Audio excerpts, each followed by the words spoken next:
Game of Thrones. Playing Game of Thrones.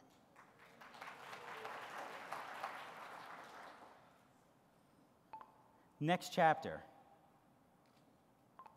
Heard you say next chapter. Somewhere beyond the sunset, across the narrow sea, lay a land of... Pause. Heard you say pause. So, as you can see, not only was I able to launch the application using speech, after a little glitch there, but I also was able to give it a command and control its behavior when I started it. Then, from within the application, you may not be able to see, but I was using UI in the application, I was able to give it a set of commands to control its behavior, like next chapter and pause. But we didn't stop there either. We want to do something a bit more complex. Search. Heard you say search. What would you like to search for? Apollo. I found one result in your library. Failure is not an option. Mission control from Mercury to Apollo 13 and beyond. Would you like to listen to it? Yes. Given my aircraft test flight background, Pause. Heard you say pause. So it may not have been as easy to see there, but I basically had a conversation with my app. I started it by asking it to search, and we continued with a two-way interactive conversation. This was not just with the phone, but this was with my application. And then I can continue to have that two-way conversation, and I got to exactly what I wanted to without having to touch the screen. We are excited to see what developers have come up with, because this is available to every developer. We have the ability to have speech-enabled applications that can have conversations with each end user, and they can go and use their creativity to take this technology to the next level. As is probably already showing on my screen here, we are excited to announce that Audible is going to be available for Windows Phone 7.5, that you can go to our marketplace and download it later today. Now I want to focus more on developers and tell them a little bit about what's coming in Windows Phone 8. First, thank you. Thank you for building great Windows Phone applications. We appreciate and respect and value the investment and time that you've put into building those applications and making them great. So Windows Phone 7 and 7.5 applications will run on Windows Phone 8.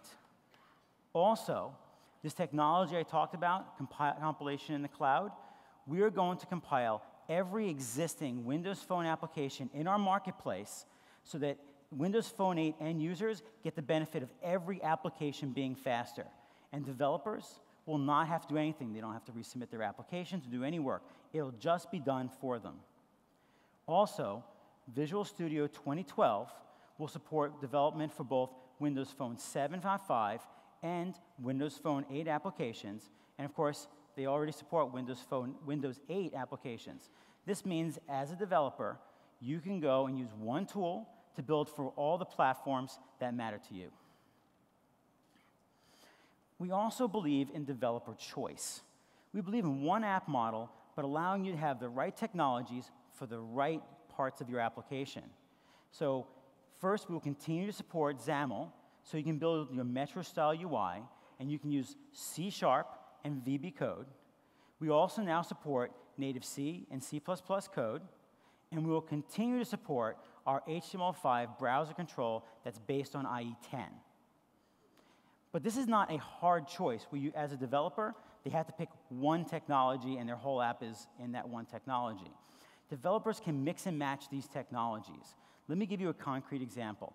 If a developer is going to build a game, they may want the game UI to be very metroized, and so they would use C# with XAML. But they want realistic gameplay, so they've decided to build that with C++ and DirectX. But they also want to say, hey, have a leadership board so they can show the high scores. But they have a website that does that.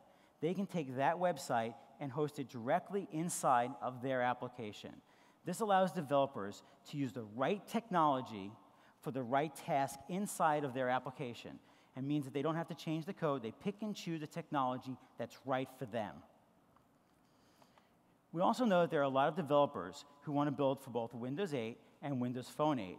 And we want to give a little bit of guidance to help make choices that'll make that easier. We suggest one of two approaches for developers.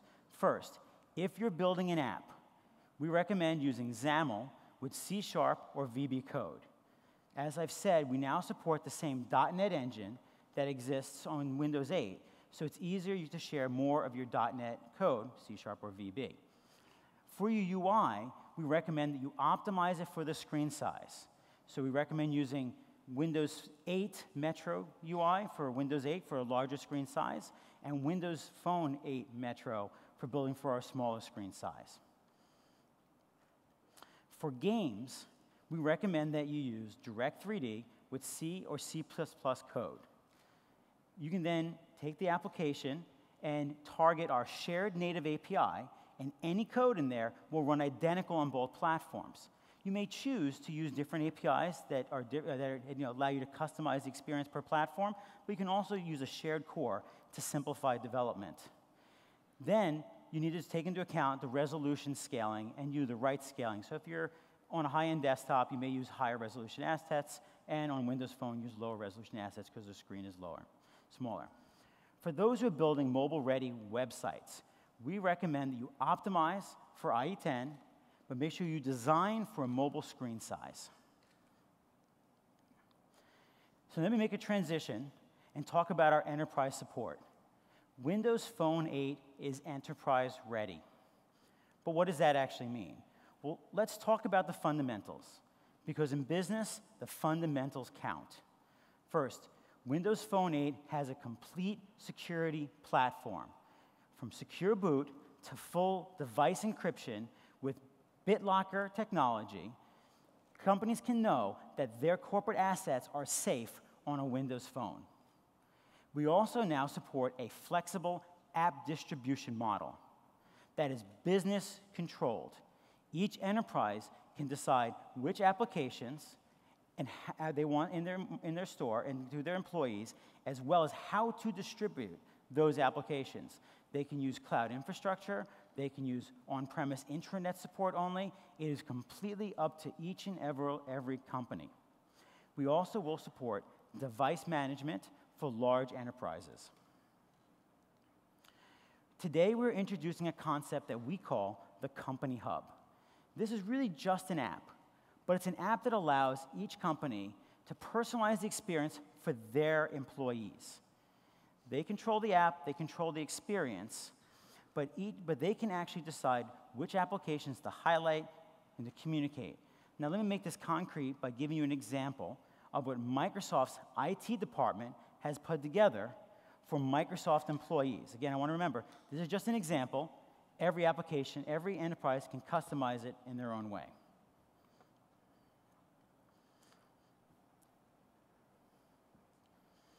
So as you can see here, I'm on my Start menu, so I'll click on I'm a Microsoft employee, so of course, I'm going to have Microsoft IT right here on my phone. So I'll launch my application. Comes up here, and they've decided the first thing to do is show me the apps that I've installed. And so I have a few apps here that I've installed, some typical line of business applications. I can scroll over, and they've decided to highlight a few applications that I may want to install, like for taking time off. Then they have some headlines just to give me some news from the company.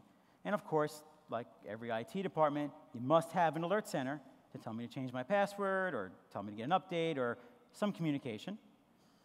They also have a self-service IT area where it kind of has my profile information. We have a feature at Microsoft that allows us to change our Outlook picture. So we can customize it, where everybody can see kind of a picture of us or some funny little cartoon or whatever we choose. However, it's tough to do it on an intranet using a PC desktop. I don't always have a camera, it's not really set up right. They can now enable this through our phone. So they can get the advantage of making the work that they've done in our back-end infrastructure available to their employees in a way that's easy for employees to use that on our phone.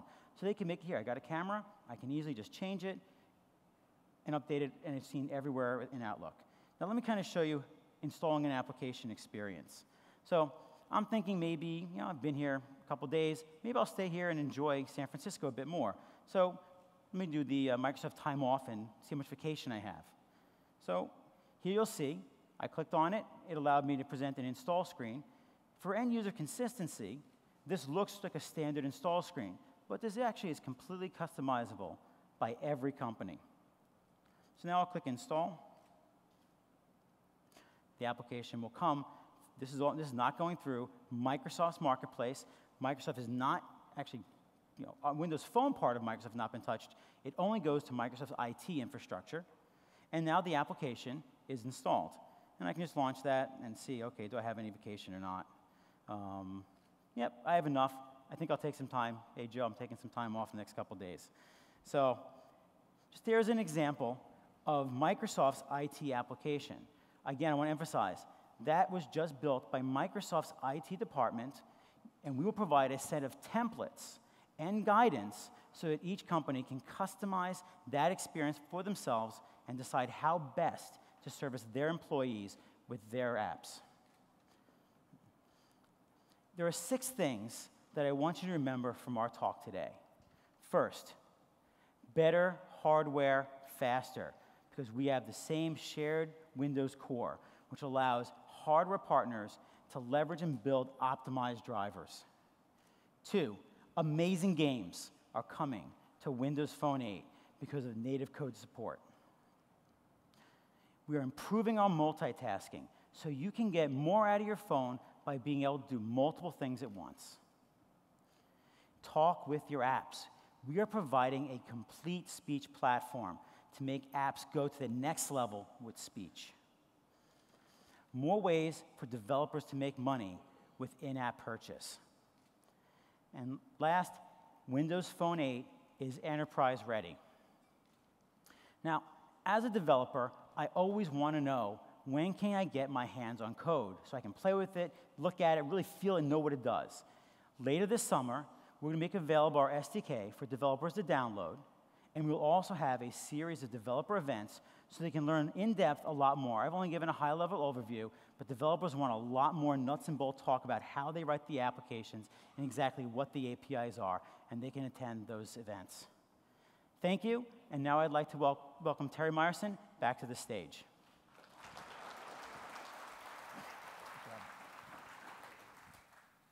There's so much to look forward to with Windows Phone 8.